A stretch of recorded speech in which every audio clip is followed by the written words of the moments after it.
નમસ્કાર વિદ્યાર્થી મિત્રો, આજે મારે તમને પ્રેરણાત્મક વાતોમાં કેટલીક મૂલ્ય શિક્ષણ આધારિત વાતો કરવી છે.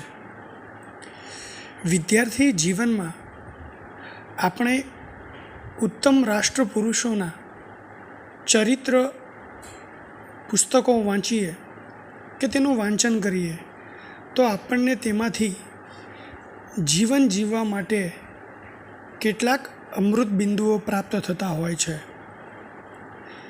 ડૉક્ટર બાબા સાહેબ આંબેડકર, સ્વામી વિવેકાનંદ, મહાત્મા ગાંધીજી, ગીજુભાઈ બધેકા, મનુભાઈ પંચોળી, સરદાર વલ્લભભાઈ પટેલ, આવા અનેક મહાન પુરુષોના જીવન ચરિત્રનું વાંચન કરવાથી આપણને જીવનમાં ડગલે અને પગલે સંઘર્ષમય જીવનમાંથી કેવી રીતે બહાર નીકળી શકાય અને પોતાના વ્યક્તિત્વને કેવી રીતે સાર્થક બનાવી શકાય તેનો આપણને સાચો રસ્તો મળે છે.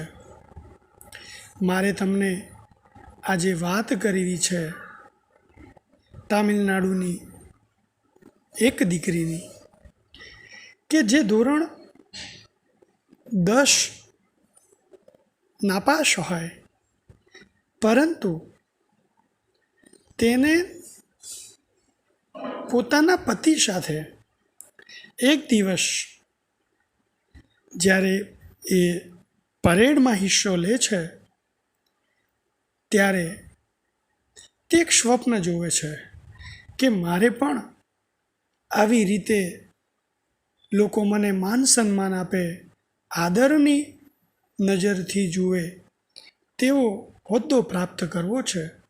અને બસ પછી તો પૂછવું જ શું.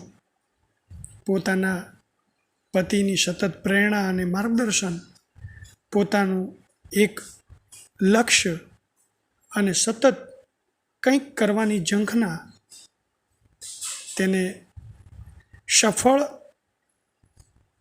IPS અધિકારી બનાવે છે. સરદાર વલ્લભભાઈ પટેલનું એક લક્ષ્ય 562થી પણ વધારે દેશી રજવાડાઓને એક કરવાનું, અખંડ ભારતનું નિર્માણ કરવાનું. ગાંધીજીનું એક લક્ષ્ય સત્યાગ્રહ. સ્વામી વિવેકાનંદનું એક લક્ષ્ય યુવાનોને જાગૃત કરવાનું. બાબા સાહેબનું એક લક્ષ્ય ભારતને પોતાનું અલાયદું બંધારણ આપવાનું. તો આપણે પણ આપણા જીવનનું એક લક્ષ્ય બનાવી અને